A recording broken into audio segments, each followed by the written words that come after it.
What happens to a warrior when there is nothing left to fight for? Imagine your home, your history, and the graves of your ancestors gone in a heartbeat, not by a glorious battle, but by a freak subatomic reaction. This is the reality for the Klingon Empire after the burn. Kronos isn't just a planet anymore, it's a graveyard. But here's a kicker that's tearing the Alpha Quadrant apart. The Federation calls it a refugee crisis. The Klingons, they call it extinction. Today, we're breaking down Vox and Excelso. We're looking at the cargo carrier incident, a tragedy that has left thousands of Klingon families in a state of ambiguous loss. No bodies to bury, no honor to reclaim, just silence. Does the Federation have the moral right to force a rescue on a culture that would literally rather die than be managed by a bureaucracy? Or is Starfleet's empathy actually a form of soft imperialism? Grab your blood wine. This is going to get uncomfortable. Let's talk about the fall of Kronos. Hell yeah. Today's title. Vox and Excelso. That does not roll off the tongue very easy. I have really got to start studying this dead language of Latin because there's so much. There's so much.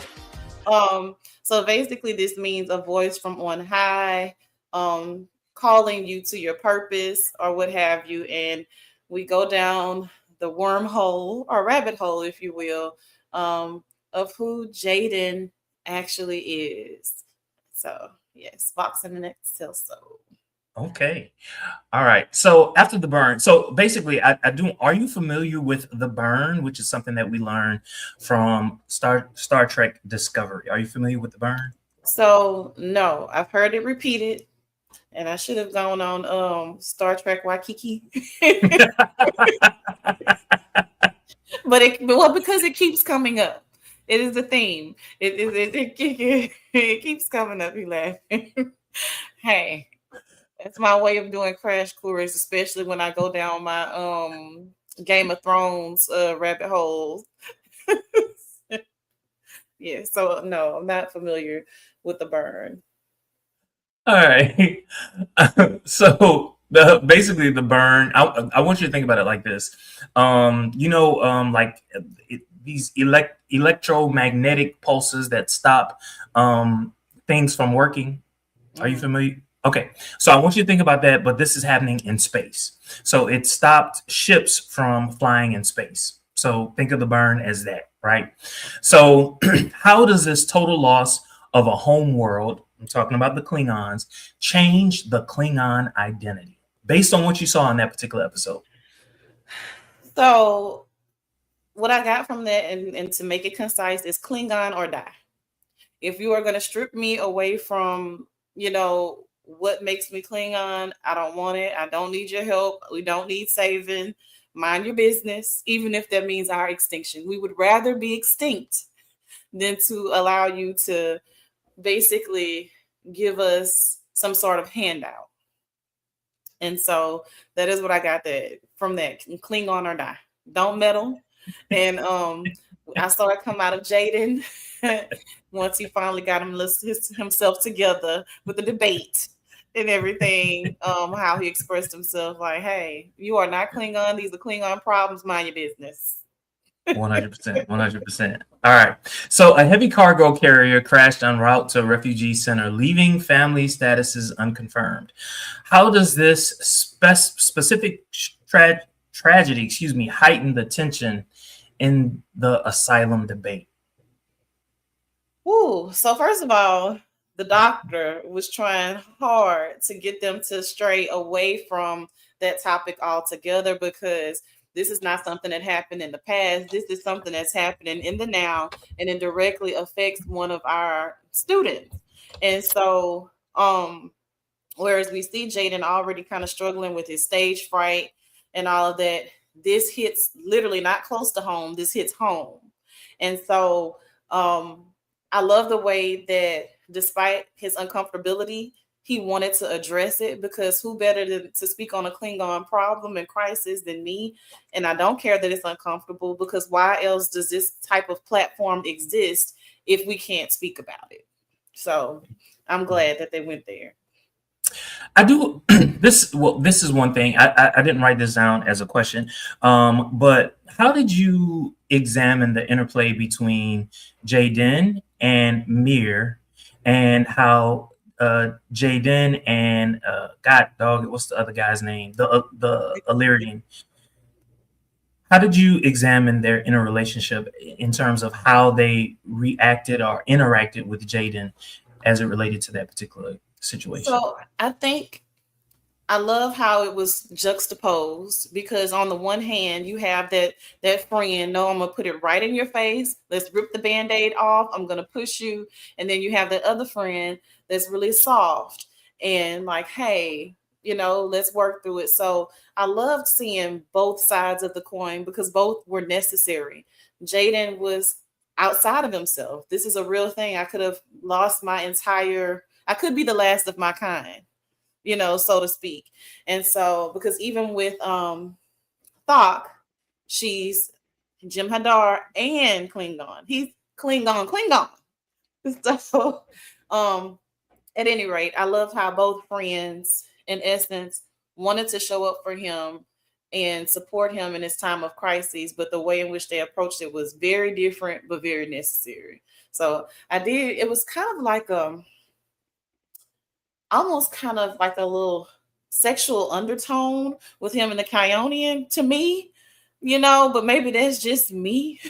It was a little homoerotic, It wasn't just you. It wasn't just you. I was like, is this happening? Like, okay. All right, hey, but help me work it out. Help me work it out. Yes, help me work it out. Yes. Okay. The Klingons are currently facing near extinction. Does this give the Federation a moral right to intervene, even if it's unwanted? Listen, they were throwing around codes, statutes, and everything in this debate, which I loved because, my goodness, I love a good debate.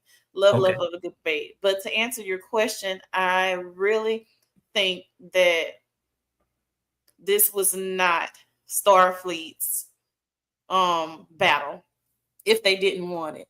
You cannot force yourself. And so those are the things that we deal with in this great grand actual world of us, not in space or in outer space or whatever, just right here on good old planet Earth. The same types of things, to aid or not to aid. If they don't want to be bothered, leave them alone. Let them figure it out. You overstep it. So you just mentioned all of these codes and legal battles. I have a question about that. All right. So the debate cited legal precedents like Section 2387 and Code 2398. Can a legal code ever truly resolve a clash of cultures? I'm going to say you're going to always run into a problem. You can put a penal code to whatever you want to, but these are human beings. These are, not human beings. These are beings, sentience or whatever. They have their own things going on. So you can attach a code to it all you want, but this is the code that you developed in your culture, what's normed for you. And so that could completely go against whatever the other species has in place. And so, no, I don't think that's something that can work, especially when you're dealing with the Klingons. I'm just, what? That there was a reason why it took so long for the Klingons to join the Federation. Their culture was not necessarily in tune with that of the Federation, and then all of a sudden now you have the burn. What do you think the Klingons are going to do? They're going to fall back on their own culture and view things from the perspective of their culture. And so what the Federation was offering was not necessarily something that their culture was receptive to. And so I get it. I get exactly where you're coming from. We are warriors, dude. Does it look like I'm the one that says, hey, give me a handout? No. I will kill you and take it from you. How about that? I will kill me and everybody and be okay with it before I accept help from you. So, speaking of help, the Federation proposed relocation to a planet matching Kronos' geothermal profile. Why do many Klingon houses view this charity as an insult, based on what you saw in this particular episode? Kind of going back to what I said, like we're warriors, and so the things that we acquire, we fight for them. That's the nature of our people. And so this handout, this charity, and all of this is not something that is conducive to my people. And so this may be something that mirrors or what have you. None of that matters because this was your idea. You came up with it and you just want to give it to me. I don't want it that way. Mm-hmm, mm-hmm, mm-hmm, mm-hmm. If the Klingon houses prefer unity by conquest over Federation relocation, is the Federation being empathetic or imperialistic by pushing their solution? Say it again for me.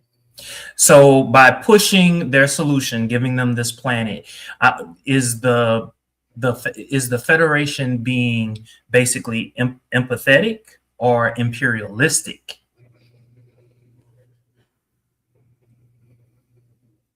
I feel like it can be a little bit of both. I really feel like it could be a little bit of both. Ultimately, I loved how things worked out. And I think it could be a little bit of both because in essence, there's still this complex there. It just is.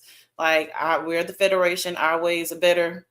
Like there's still an undertone of imperialism there.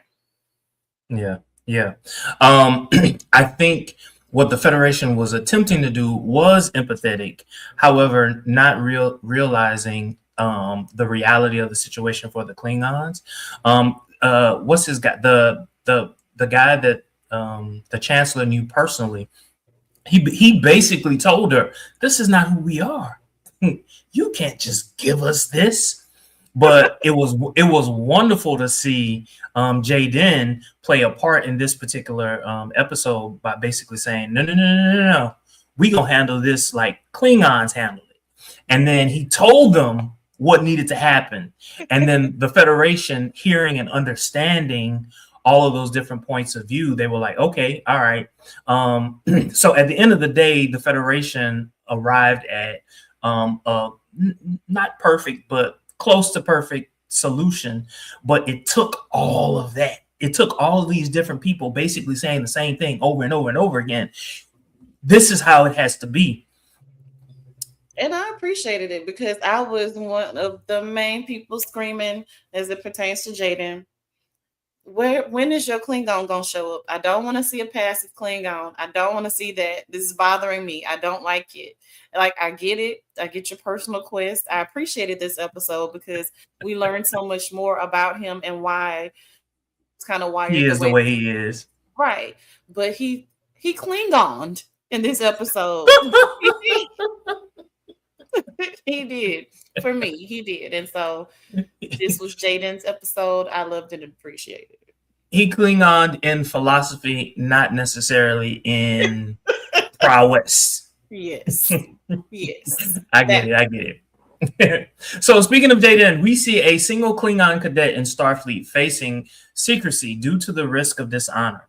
What are the psychological effects of having to hide one's heritage in order to serve? Ooh, say that one more time. So what are the psychological effects of having to hide one's heritage in order to serve, and in this case, the Federation? So, my goodness, I don't even know how you function because you can't wear your emotions on your sleeve, one, because you're a Klingon. Let's just start there. But you're also, in essence, still pretty much a kid. And so I don't know how you're able to function. So mentally, like, I don't know. I don't know how you even handled it. I think he handled himself quite well. I will say that. But that has to be hard, for lack of better words. What what struck me was him thinking that he had dishonored his family. But it wasn't until like the end of the episode that we realized, no, it was his family that set him free. Yes. And that was like the heartwarming part of it. Him just feeling like he was ostracized. That was like the hard part. But knowing, no, he actually had the blessing of his family. It was like, oh. I loved how they, because this is a human thing, being in the same family and being completely the black sheep or the outsider, the weirdo, or the person that the family doesn't quite understand. And so, you can be raised in the same family and be completely different from the rest of your family. And so I empathized with him there, because it was just like, I don't want to have bloodlust and war and do all of that. I want to study. I want to be a doctor, no less. Not study, but I want to be a doctor. When every other Klingon is trying to kill something and somebody, I want to save them. Yeah, I want to play with herbs and all of this. I don't want to shoot down birds and shit. That's not my idea of a good time. I don't want to do that. Warriors too. That's for warriors. Speaking of becoming part of the medical profession, the Academy offers counseling and medical support. But can these tools solve the internal tension between assimilation and cultural preservation? Say the last part again. Can the Academy solve the internal tension between assimilation and cultural preservation? No, absolutely not. Absolutely not. Because to me, it's just like, and I know it's Black History Month, and yes, I'm going to go there. It's like trying to understand the Black experience if you're not Black. You cannot possibly understand. You can try to empathize, and even maybe fight alongside me, try to put things in place. But if you have not walked in my shoes, you do not understand what it is like. And so, whereas I agree with you, the intentions may be good, but you're going to miss the mark every time. You're going to miss the mark because I have to assimilate. I'm in this structured environment, following your orders, marching to your rules for whatever your end game may be. But my culture is my culture. That will not change in the midst of trying to assimilate. I couldn't even imagine myself being the last Black person on Earth. And you know what I'm saying? Like, how do I live? How do I function? Who do I talk to? Who, like, the words that come out of my mouth, they're probably not going to make sense to every other person in every other culture. You know what I'm saying? Like, things that my hair, you know what I'm saying? Like, who would understand it? You're not going to understand. It's just, that's a great question, by the way. I'm glad that you asked that. Because, no. Mm-hmm. All right. Yeah, I'll give you some counseling for being Black. I'm sure I have the perfect remedy to cure you from all those things that happened to you. Based on the debate, does the Federation have a legal obligation to enforce asylum, or should they step back and let the Klingon Empire determine its own fate, even if it leads to extinction? I'm gonna say no. You do not have a legal obligation. No, no, you don't. You need to step back and allow them the right to do what they need to do. It's just, I'm going to go here again. Everybody did not want desegregation. There were some harmful impacts to it. And so sometimes in trying to do good, you do harm. And so you have to respect people's needs. It's just like, to me, in the medical profession, going against a DNR. Okay, if I don't want to be resuscitated, you have to respect my wishes. So a legal obligation, no. because you then take away my free will. Yeah. Yeah. It kind of reminds me of what has been going on in the Middle East for hundreds of years. It's like, to what extent do outside powers get involved in an internal issue? And do you have the right to take one side or the other? I don't know if a government has a right to do that. However, I do recognize that governments, have the right to protect their interests. I just, when you're dealing with other people's cultures, because to me, it's less about being just this. Good Lord, the words are escaping me that I want to say. But in short, it's not so much about you just wanting to be a good person. There is something that you want. Mm-hmm. There's something that you want. You're not just going over here to just be the good guys and save the poor people from their whomever. No, there is something that you want. So, and there are also unintended consequences to every action. There are always unintended consequences, which might lead to something worse. Indeed. Oh well. Oh yeah. Final question to you. From Mayfair to 10, rate this episode. So from Mayfair to 10, I'm gonna give Vox and Excelso an 8. I'm gonna give it an 8 because they gave me Jaden, actual Jaden. They, allowed me to have his backstory, and he showed up. He showed up in this episode, and so I'm not gonna quite give it a 10.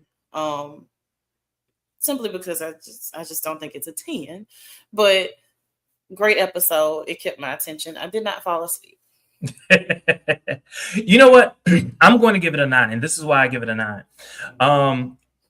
I agree with everything that you just said. What it also did was it added to the lore of Klingons, right?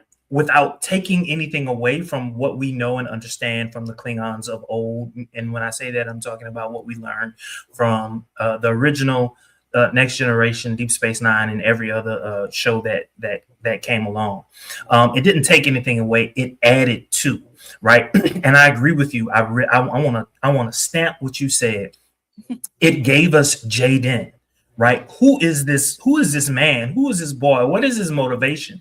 And we saw that. We got that. I also like the fact that what they seem to be doing with each episode is they want to give us more character development. If you notice, every episode is focused on a different character, and they're taking their time to develop these characters, and I really do enjoy it.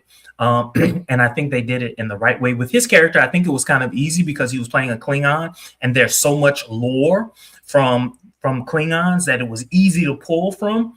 But I think what made it difficult for him as an actor was to be able to portray that as authentically as possible.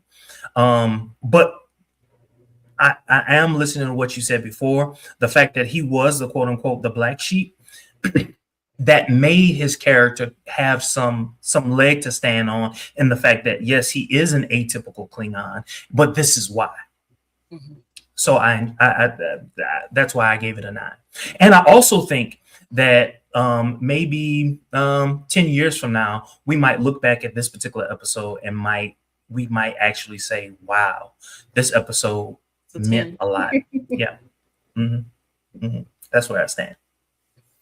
I'm here for it. Well, is there anything that we missed that you wanted to talk about that we didn't cover? The only thing I would add is my girl, Laura Thok. I appreciated that she kind of dropped in a bit and kind of counseled him, so to speak. Yeah. Because she was honestly the only person on that ship, if anyone, that could speak to him directly in a way that he would be receptive to. And so I love that she humbled herself and was like, hey, basically, dang, I should have got to you a little sooner. you know, but I loved it. I loved that piece. So that would be the only thing that we did not discuss that really kind of meant something to me. And I'm just a little bit obsessed with Laura Thach for some reason. I don't know. I am too. I love her character. I said it first episode. I love her character. Yeah. She can do no wrong. I don't care what the haters say in the on the internet. I don't care. I love her character. Yes. Love her character. I love the fact that she's also becoming like a mentor to some of them. Especially him, and I feel he really needs it. And I kind of think that she's like the perfect person. The fact that she is half Klingon, half Jemador. She's 1 foot in, 1 foot out, and so is he. And it makes sense. I love it. And they're both queer. So, you know, hey, the nerd. You understand him on so many levels. Yeah, there's a lot of queerness on this show. I love it. I love it. Enough said about it. All right. Thank you all so very much for joining us. Don't forget to like, comment, and subscribe. Until next time. See you. Oh, and by the way, we've got another episode that's coming out shortly. Y'all have a good one. Live